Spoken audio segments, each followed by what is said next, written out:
สวัสดีเจ้าคลิปนี้นะเจ้าเป็นช่วงกำเมืองวันละคำสองคำเห็นเช่นเคยนะเจ้า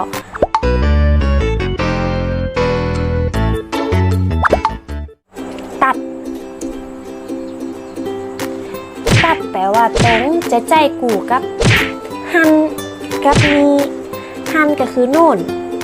นี่ก็คือนี่นะเจ้ารวมกันแล้วจะเป็นตัดหันกับตัดนี้ตัดหันแปลว่าตรงนั้นตัดนี้แปลว่าตรงนี้ยกตัวอย่างนะเจ้าไม่กวาดอยู่ตัดหันไงแปลว่าไม่กวาดอยู่ตรงนั้นไง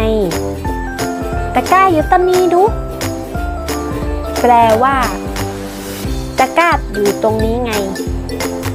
หรือถ้าเป็นในรูปของประโยคคำถามนะเจ้ายกตัวอย่างเช่นหมอนอยู่ตัดใดแปลว่าหมอนอยู่ตรงไหนแก้วอยู่ตัดใดหันแปลว่าแก้วอยู่ตรงไหนเหรอลองฝึกแล้วก็ฝึกแต่งประโยคดูนะเจ้า